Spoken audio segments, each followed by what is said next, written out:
Hi everyone, good afternoon, happy Monday. Here we are, Max and I. We're here to do a kitchen science experiment today. And if you noticed, we're actually outside. We're not in the kitchen, which is pretty nice. However, kitchen science, staying with the theme, we used water today, and that's what our experiment is going to be about.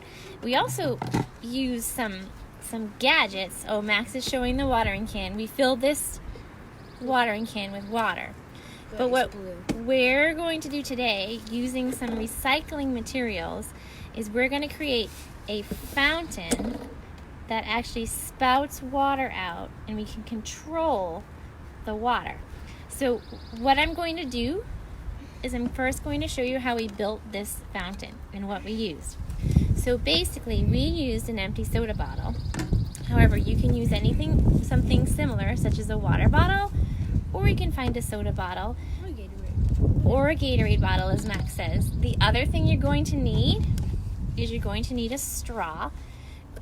We used a flexible straw because that was easy, as you noticed, to create the spout with the straw.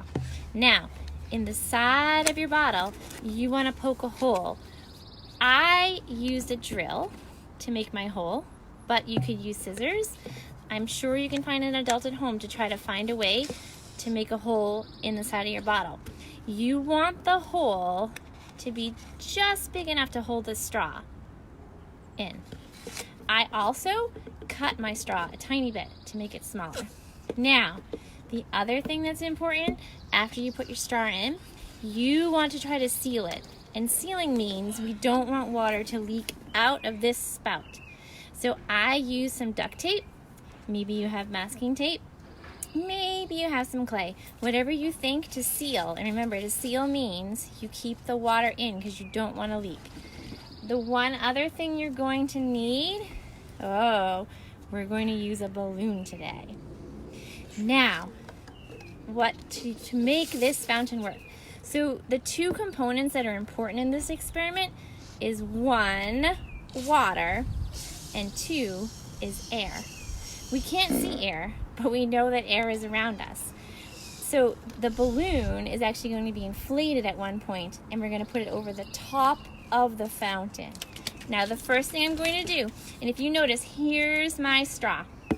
I'm going to fill my fountain up with water, and I'm going to make sure it's just a little bit above the straw.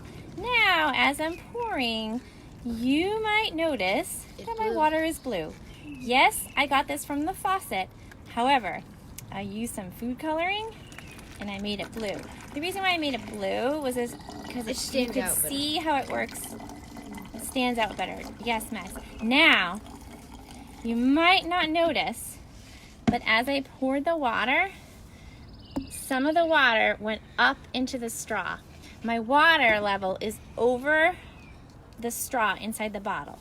Now, how does this fountain work? So again, water, we need to push the water up out of the straw. And if you notice, this is where air is going to be involved. Now, we can't see air, but do you think from this part of the water level to this top of the bottle that there's air in it? What do you think, Max? Mm-hmm. It is filled with air. And then the other thing too is we're going to fill the balloon with air when I blow it up.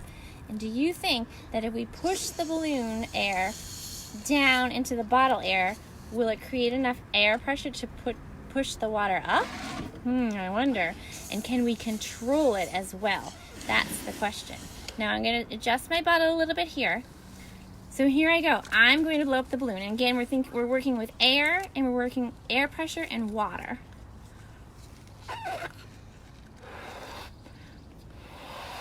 So I just blew up my balloon a little bit.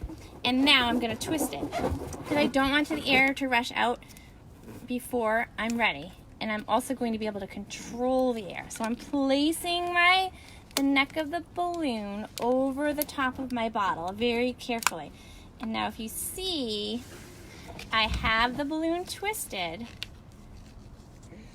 and I'm going to be able to untwist it soon, and hopefully the water will come out the straw.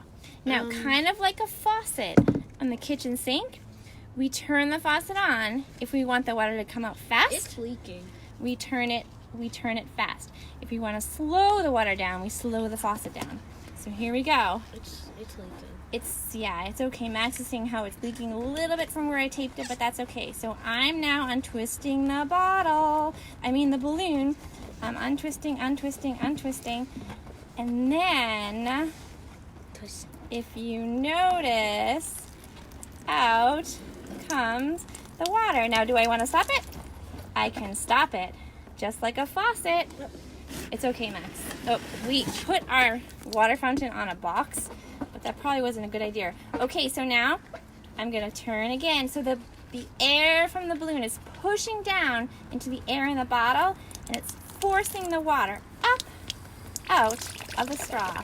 Now, if you notice, the water is kind of sputtering now, and that's because the water level went down below the straw.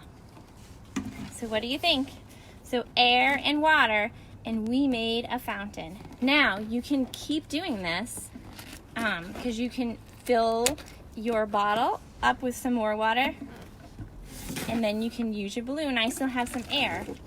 It's all about controlling the air and the water pressure. Okay, friends?